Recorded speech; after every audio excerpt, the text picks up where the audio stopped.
Alright, good morning class. We're gonna start on this little video lecture to give you what you need for your final, but we're gonna pick up where we on the top we started on class, and that's about these transition state structures. In the past we've been saying that it can, transition state structure can help you predict the products of reaction. And you saw in the past that the structure of the transition state, we said that it kind of lies somewhere in between, the reactants and the products. But what I was trying to explain in class is that the Hammond's postulate, it kind of eliminates that somewhere and tells you exactly where the transition state structure is. For example, let's say that we had A and B plus C, okay? And we draw a transition state structure for that. Let me zoom in this. Okay. A plus B, and we're going to do an additional reaction to see a very generic example, okay? And so we draw a transition state structure showing the bonds breaking and the bonds forming. Bonds breaking and bonds forming, okay? Put it in brackets, put our double dagger there, okay? So it's going to go through this transition state to produce a product. Be A plus B showing addition of C. That's what we have now. Okay, so this kind of says that the transition state lies exactly between the reactants and the products.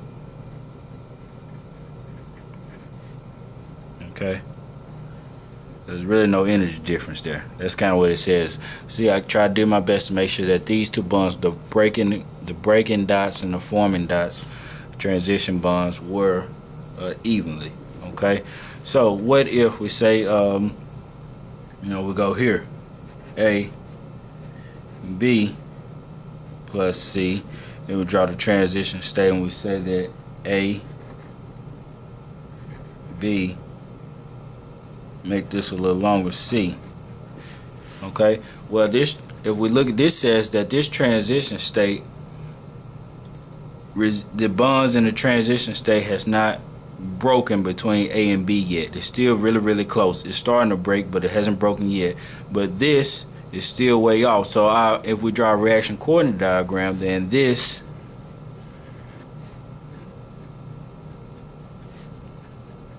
reaction coordinate is going to resemble the reactants.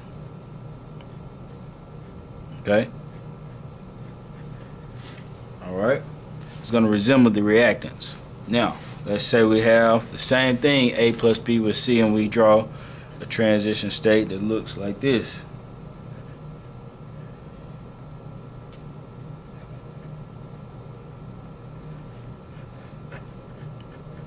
Now our transition state will resemble the products, because this bond pretty much has been broken in the transition state, and this is pretty much formed.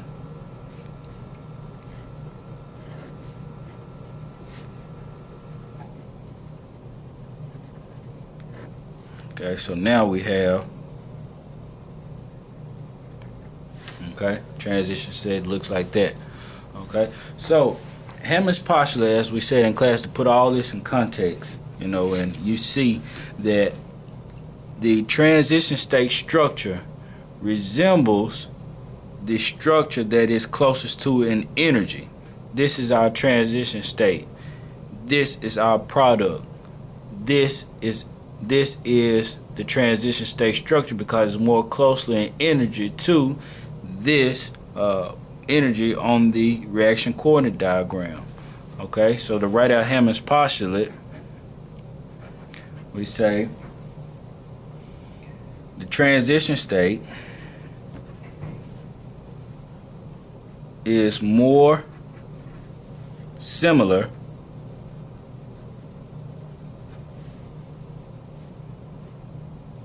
in structure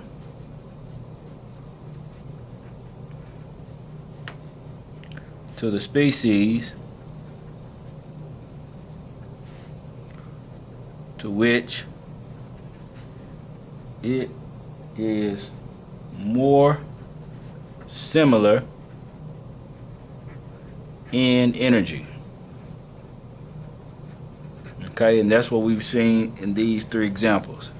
Okay, here in our first example, it's not really similar to the reactants or the products. It's kind of evenly across, halfway in between. Okay, here we see that our transition state structure resembles kind of the reactants, because it's close in energy to the reactants. Here our transition state structure resembles the product. Okay, so now we're going to put our thermodynamic parameters with it, and we'll say that an endergonic reaction. What I want you to know, this is everything for this endergonic reaction, meaning delta G is positive.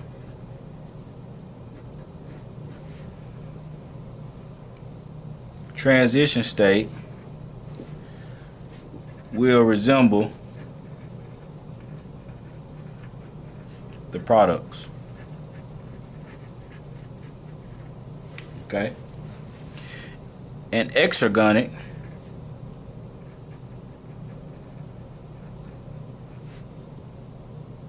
delta G is negative,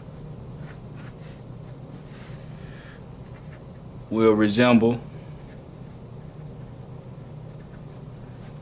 the reactants. So here's our endergonic reaction. Okay, which makes sense because this is the reactants are more stable than the products, and this is an exergonic transition reaction. Okay. Now, we also talked about in class, and so that's Hammond's postulate. Okay, you need to know which delta G, how delta G applies to the Hammond's postulate, what the transition state looks like. As far as something being late and early, this will be an early transition state. Okay, we're getting over the hump early in the reaction progress. This reaction coordinate, we're going through the reaction as time goes on. We're going through early in the transition state. Okay, here as the reaction time goes on, we're going through late in the transition state. Okay, all right. So we also talked about carbocation stability. We'll go over that very quickly, but I'm going to show you how a more stable carbocation reflects or affects the transition state. Let's say that we have the addition of HCl. Say we have 2-methyl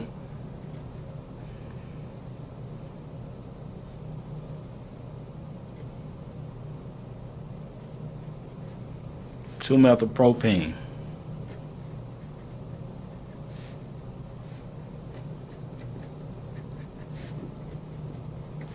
Okay, oh, I'm sorry, 2-methyl propane plus HCl.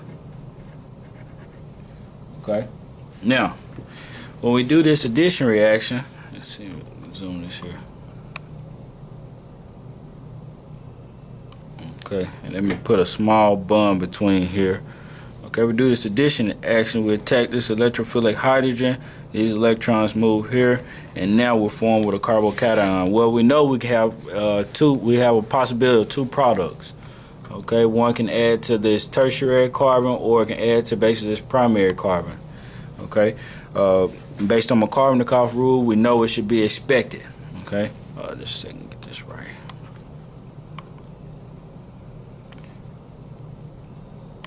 So let's look at our two products. We can have C.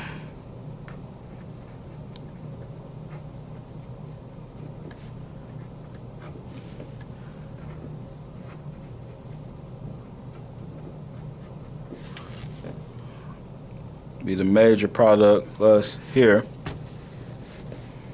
we have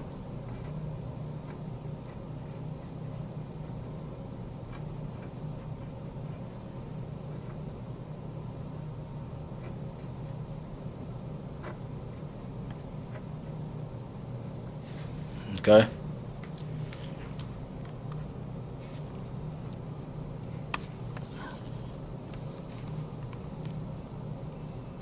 Alright, so this follows Markovnikov, so we can say this is major, we can say this is minor, okay?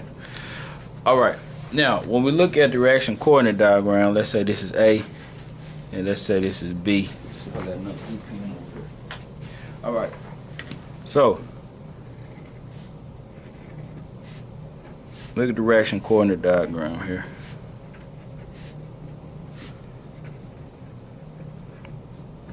Alright, now when we go through this, let's say both of them going to start here. And let's say the black will be A, and then this will be B. Alright, both start here.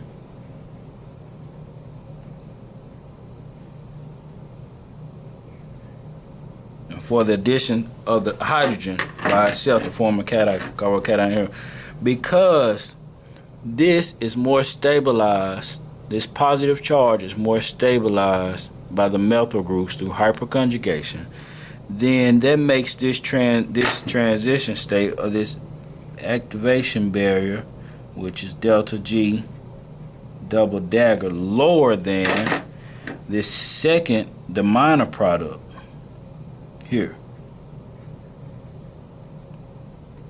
Okay, because it would rather go to a carbocation, so it wants to go through this lower transition state so it can get to a more stabilized carbocation. Stabilized, remember, lower in energy here. Okay. Okay. So the difference between the stability difference and stabilizing carbocation also affect the rate or the activation barrier reaction. So this will happen quicker. That's why it's the major product. Okay. So that is what you need to understand regarding the transition state structure and Hammond's postulate, how one is more faster, which ones, and then this will be again endergonic. This first step is endergonic. It has an early transition state, endergonic. Okay, so those are things you need to understand. Okay, for Hammond's postulate. All right, let's move on.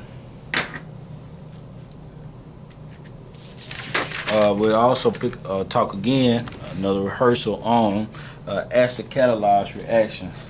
Let me make sure this is all I want to tell you about.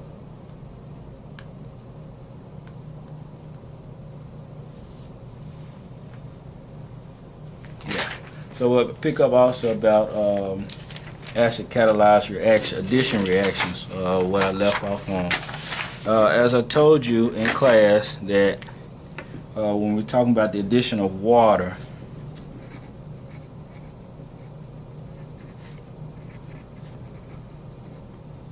to alkenes. Okay, let's just say we have CH2 here, C, H, CH3 plus H2O. Okay, this reaction will not go because the hydrogens are too tightly bonded to the oxygen. This will not pull off one of those hydrogens, so you must add an acid catalyst to it, such as you can say here alkene or 2-propyl, here plus H2O, and if you add H2SO4, now the reaction will proceed to give you CH3 CH2 alcohol, where you added here, you added the water onto that. Okay, this is also known as hydration. Okay, you have hydrated the alkene. Okay, so this hydration reaction as well whenever we talk about adding water. But the key thing, you need to know this as well, but I want you to know the mechanistic process. Okay, what we do is we say, so if we're in the lab and we want to do this, we need to add a little acid to the water. So we'll say that H2O plus H2SO4 yields a hydronium ion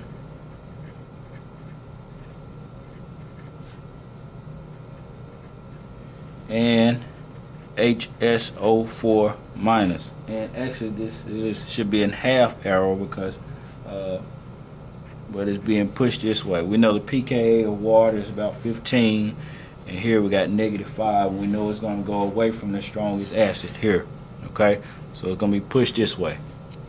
Alright, now that we have this hydronium ion in solution, we can use that, because oxygen does not like that positive charge, we can use that to carry out the reaction, the hydration reaction. So let's say,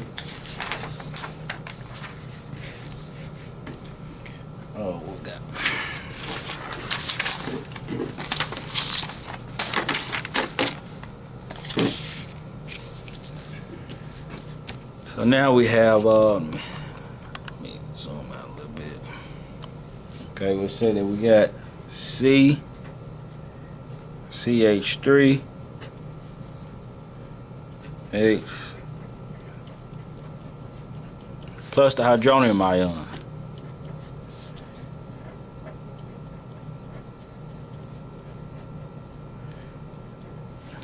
Okay. Now let's go through the mechanistic process. Well, we know our electron density is here, so it acts as a nucleophile, this pi bond. Okay, so it's going to add this hydrogen. It's going to pluck one of these off here. The electrons go back over here to cancel out that negative charge. And so now we're left with,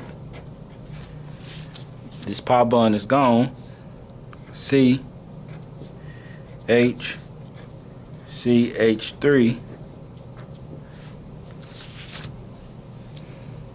C, H, H, and according to Markovnikov rule, we know that this hydrogen is going to add here and leave us with a positive charge there.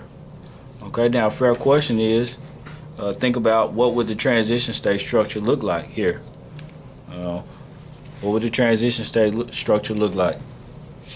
Okay, and of course we say that it'll be a early transition state. It'll be an endergonic reaction because of this. Okay. Now, so if this is an endergonic reaction, you can go back to the Hammond's postulate and look at what the transition state should look like. Okay, now we're left with, in solution, we have OH minus OH, H2O. I'm sorry, we have H2O. Okay, and so we know we have those 2 electrons on H2O that can attack here, that positive charge. Remember, the oxygen on here is nucleophilic. So now we have here, CH3, the OH, the H2O is now there, CH3. But this has that positive charge on there. Oxygen does not like that positive charge. So you're in a water solution, so since it doesn't like that, you're kind of in an equilibrium state where it goes back and forth with, you have another water molecule that will go here, get this, and cancel out that positive charge to form your product.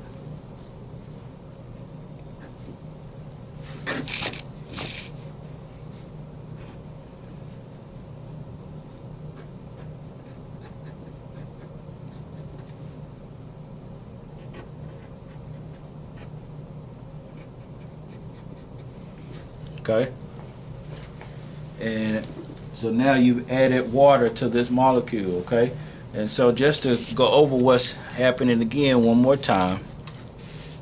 Okay, you have the addition, the electrophilic hydrogen adds to the sp2 carbon. Okay, and it's bonded to, it follows Markovnikov rule. Okay, so it's bonded to the atom that has the most hydrogen on there. From there, the nucleophilic water adds to the carbocation, okay, but that protonates this water, okay. So after you do that, basically this is a protonated alcohol, or you can say protonated water, hydronium there, but you use the nucleophilic water again to remove that hydrogen, and now you get your product, which is an alcohol. Okay, this would actually be and this is supposed to be CH3, I'm sorry. So this actually 1, 2, 3, this would be 2 propanol. Because that OH is on the second carbon. Okay, 1, 2, 3, 2 propanol. Alright, so that's the addition of water to an alkene.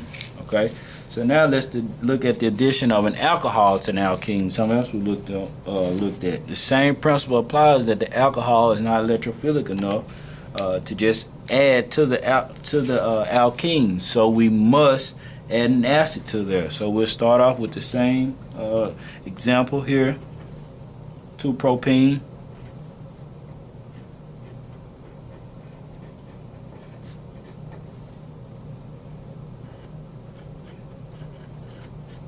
Okay, I'm going to add this methanol to that. All right. Well, we know it's not going to add that way, so we know it's introduce acid. Introduce the acid, and we're able to get our product. But what you need to know for the test is how this occurs through the mechanism. Okay. So the first thing is we add go through and we'll add H2SO4.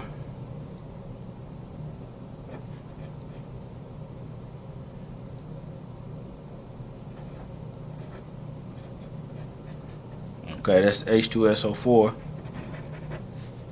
Let's write this over. Sorry. So CH3OH plus H2SO4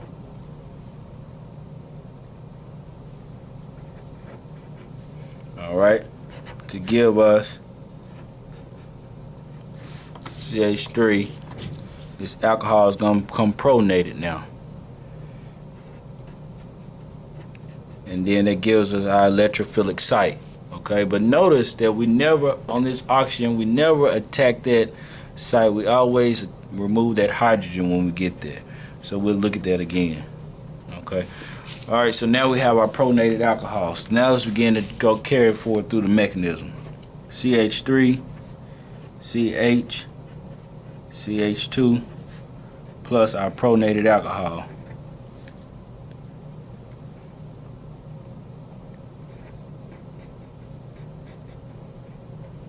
All right, so the double bond here,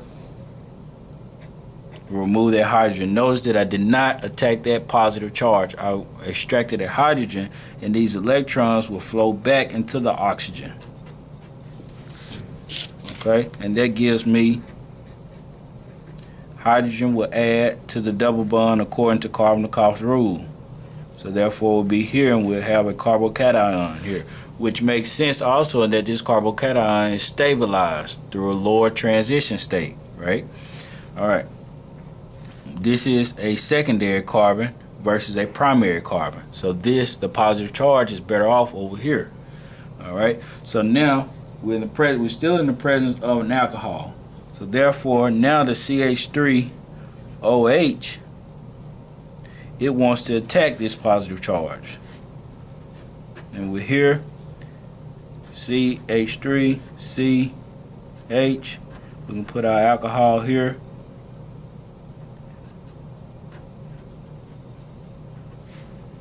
That positive charge is there.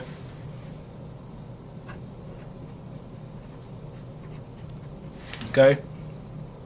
Now we're still in an alcohol solution, so we still have CH3OH, this nucleophile here, and it's going to attack this hydrogen there. Okay.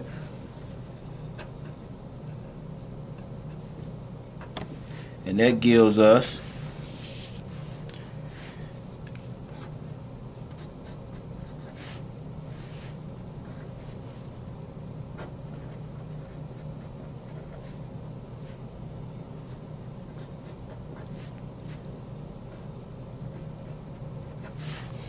alright, and now we've added our alcohol, which would be 2-methoxypropane, okay, or an ether, or methyl, or what is this, methyl propyl ether, okay, no, actually methyl isobutyl ether, I mean isopropyl ether, but if you said if 2-methoxypropane is fine enough, okay, 2-methoxypropane is fine enough. Okay, so that's the mechanism of, now you know the mechanism of the addition of water and mechanism of the addition of alcohol. You must first start out by protonating that alcohol or water to create electrophilic site. Alright. So, want to go back again. Just a second. Let me get another sheet of paper real quick.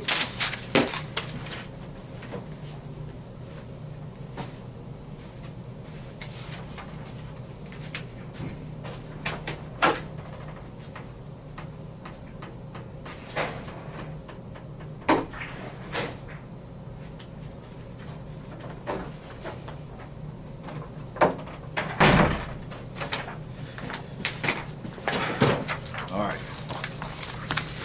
Now I want to look at something still on the same lines, but it's called carbocation rearrangement.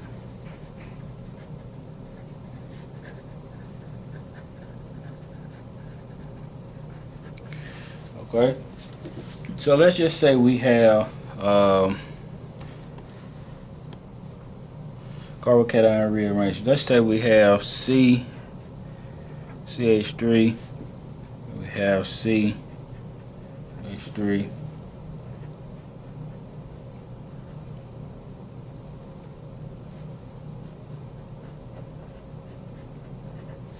methyl 1-butene plus HBr yields. Again, we always have loss for two products. Okay, we can have CH3, CH,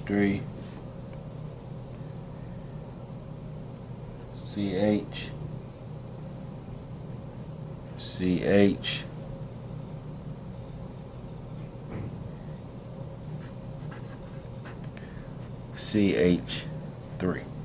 Okay, so the HBr was added across the double bond here. Okay, and we can also, and we can also have, okay, that's what we would expect to happen. Okay, but in this case, if we go through the mechanism for this and we say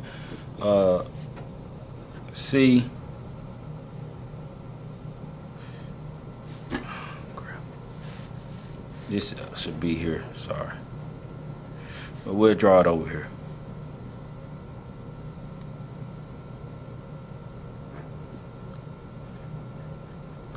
I'll tell you what, I'm gonna draw this over, sorry, made a mistake.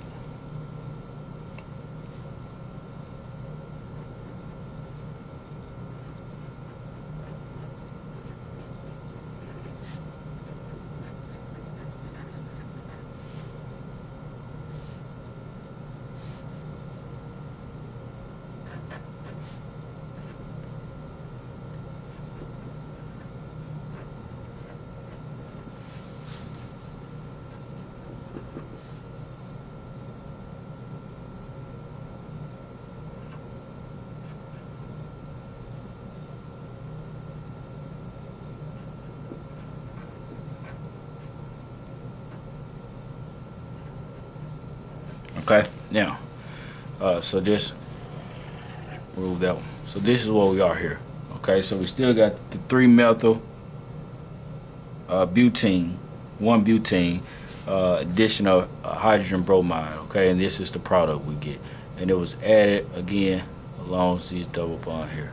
Okay, now this in the carbocation rearrangement, this would be considered a minor product. Okay, the major product is actually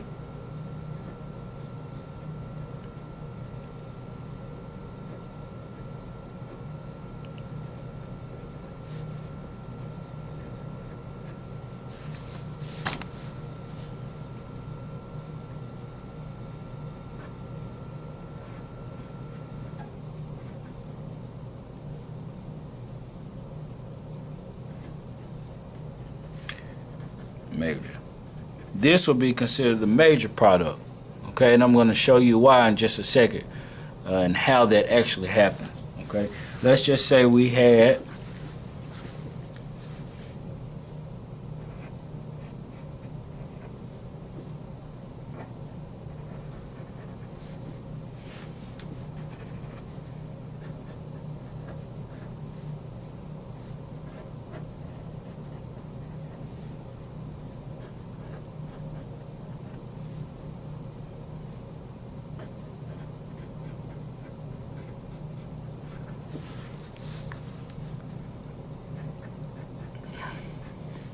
okay, plus HCl, well, we'll have the addition here, okay. I'm going to try to eliminate this. This goes up here. Separate this. Okay.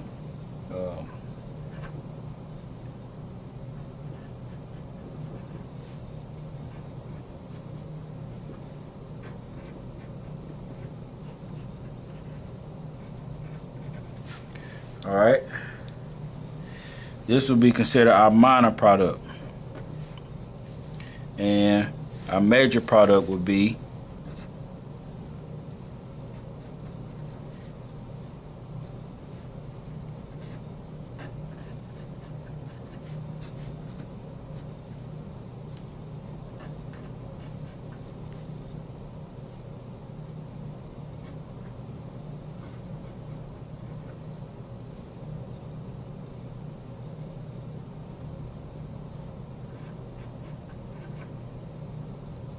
okay. So our major product. Okay, so let's go back and look at these a little bit closer. Here, in our addition to an alkene, we'll always expect this hydrogen to add to the carbon with the most hydrogens according to the Markovnikov rule, which is why we have a CH3, and then the carbocation will form on this bond, and we'll have the bromine attack there, and we'll get this product. But in all actuality, the product rearranges itself because due to the stability of the carbocation. And what I mean by that is, if I can go through the mechanism really quick, let's say we have the same thing.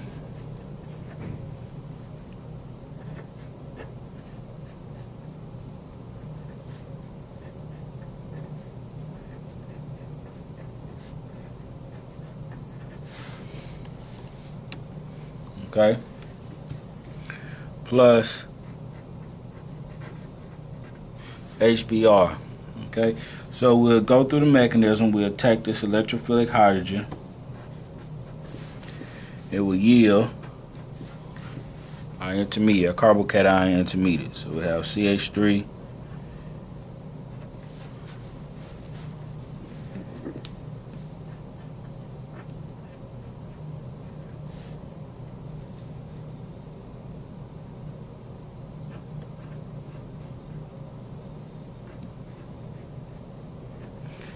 and we will have the carbocation. We expect to be here, and we expect that that hydrogen will add there. Okay, according to Markovnikov's rule. Okay, that's what we expect. Okay, but what actually happens is that because this is actually a secondary carbon, right? Because you have one carbon here, one carbon there. But right here, you actually have a tertiary carbon, right? 1, 2, 3. So what actually happens is this, if I can follow me quick, I'm just going to remove this here and I'm going to draw it here. What actually happens is this hydrogen actually moves its electrons here, what's called a 1-2 hydride shift, and it has an E on there. 1-2 hydride shift. Write that over. 1-2 hydride shift. Okay. Now you have CH3, C. You have this tertiary carbon with a positive charge on it. Tertiary carbon with a positive charge on it now, and this carbon has CH. This hydrogen goes here now, and we have our CH3 on the outside. Okay, so let's walk through that again. Let's look at what's happening. We have you have our original attachment. I mean, what we know the best, or what we know to be true, is that this hydrogen will add to this carbon with the most hydrogens, and that's what we have here. But because you have a tertiary carbon compared to a secondary carbon, there's a 1,2 hydride shift, and these electrons move over to this carbon here, creating a more stable carbocation compared to this carbocation. Remember, carbocation stability, tertiary is more stable than secondary and primary. Now the reaction goes forward where you have the bromine, because remember you still have bromine minus what you got from right here. You still have that. And it will attack here. Okay, so now we have CH3, C, CH3, the bromine there, CH, there's that hydrogen that did the 1,2 hydride shift. I'm sorry, there's that hydrogen that did the 1,2 hydride shift, and we'll go and we say our CH3 group. Okay, and one of these hydrogens, what we got from here. All right, and this is our product. Okay, this is our major product. The minor product again would be if we continued on through the reaction as normal when we did not perform the rearrangement. All right, so let's look at the second rearrangement I went through, which was the addition of. Let's look at the second one. Here, CH3.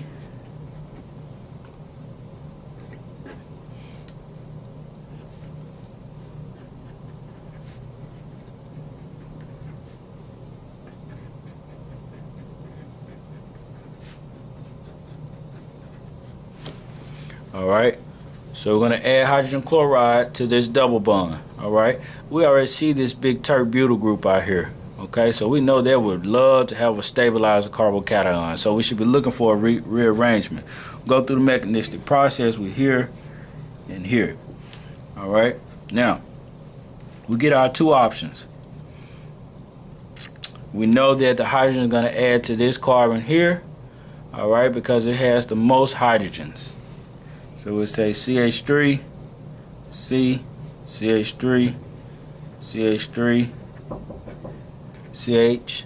It'll add here, and it will be, excuse that double bond, it will be C, H, 2, and now bring it down here.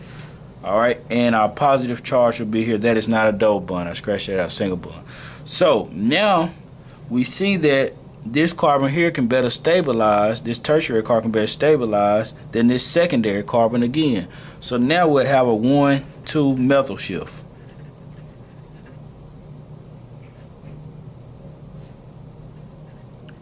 Methyl shift. Alright, so these electrons are going to move over here. Okay, and now what we'll have is CH3, CH3, positive, C, CH3, and we'll have the CH3 over here as well. Okay, now our Cl minus group can come in and attack this carbon here. Did I put that on there right? I think I'm missing one. I'm missing a carbon. Alright, so now that Cl minus will come in and attack this group. Okay, remember this hydride shift, 1,2 methyl shift, shifted over here because now we have a tertiary carbocation 1, 2, 3 versus a secondary carbocation 1, 2. So now it is more stabilized to create our product, which would be CH3, C, CH3 with the chlorine on there, and we'll have C, CH3, and CH3. It'd be neat if we can go through, and that's what you do. So I want to show you one more thing that I want you to know for your test, that rearrangement can also occur in cyclic rings. Okay, so let's just say we have cyclobutene, 1-dimethyl cyclobutene. cyclobutane. Scratch that. Here. Okay. CH3.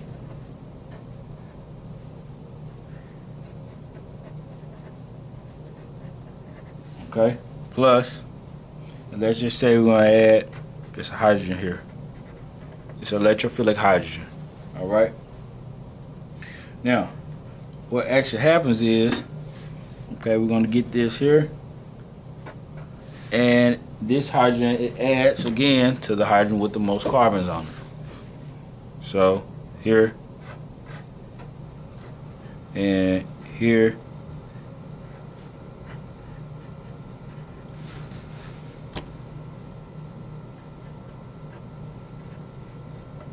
All right, we added it there, and we have a carbocation here. Well, we know we can go back and we say that this has ring strain on it. We know that cyclobutane has ring strain on it. So we can ring expand.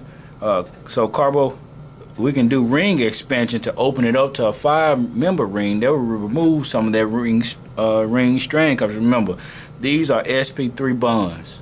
sp3 bonds, but these are at 90 degrees. Each of these are at 90 degrees. Well, sp3 bonds like to be at 120 degrees, so it wants to remove that. It wants to open up and relieve some of the ring strain. So carbocation rearrangement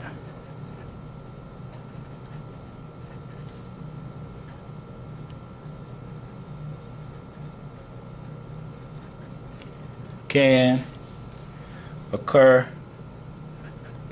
by ring expansion as well. Okay, so what actually happens is that you have carbon 1, 2, 3, and these electrons that are in this bond here actually move over here. Okay, and I'll say 4 again. Okay, actually move over here. 1, 2, 3, 4. They actually move over. And now we create a 5-membered ring, which would be, how do I want to best try? So this way here, and we'll say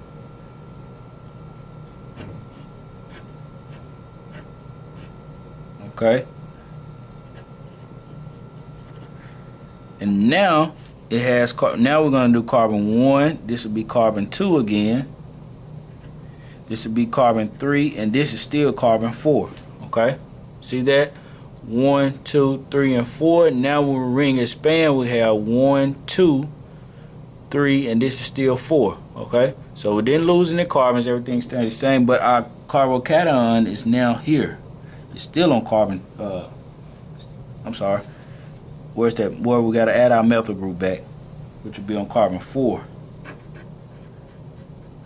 Okay, so now we need to identify where that positive charge is. Well, we took the electrons here. Okay, we took all the electrons in this bond. You will know that a covalent bond shares electrons, but in order for it to be a nucleophile, we took both of the electrons and moved it here. Therefore, this carbon right here electron deficient. So at carbon 4 is where our positive charge is going to be now. Okay, so let's say now we got a nucleophile. Bromine, let's just say it was bromine. It can come in now and attack that positive charge, and it will give us, okay, with our methyl group here. All right, so this is carbon 1. This is still carbon 1, 2, 3.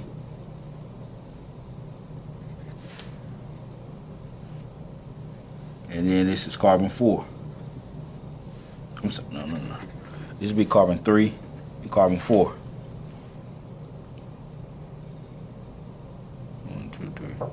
Well, it doesn't really matter. It doesn't matter in this case. You just need to start 1, 1, 2, 3.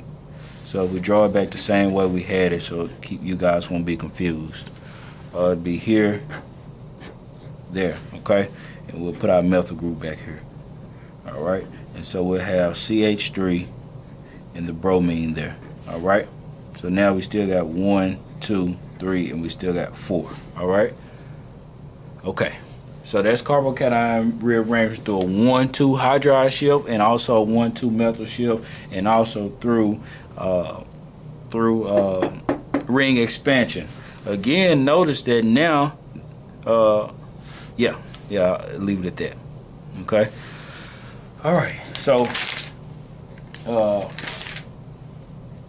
I want to show you guys one more thing. I believe I do. And that'll be all for your test. Okay, and this is called, let me see how much time we got on here. Okay, yeah, one more thing. So I want to look at the addition of halogens to alkene. Okay, such as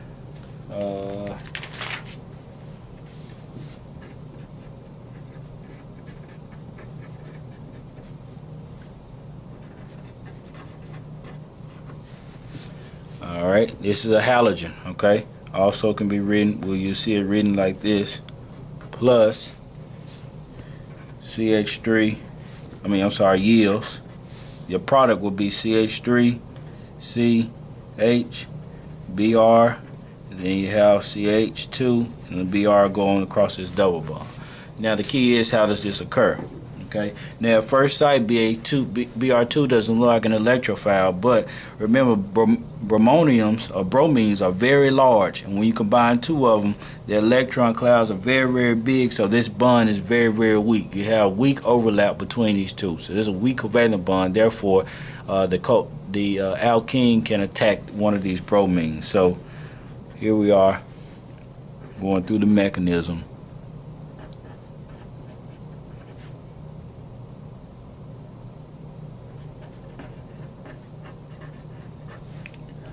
Here, here. Okay, that's the first step. And that's going to give us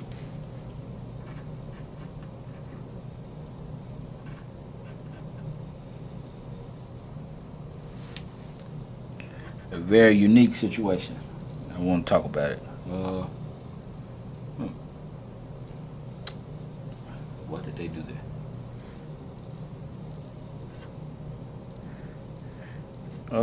Well, you know what? I'm going to do you guys a favor. We're going to stop at carbocation rearrangement and pick up the additional halogens on next time. Alright? So you know what you need to know for your test. Going to be very similar. These problems, I expect you to be able to execute these mechanisms so far. Alright? Thank you.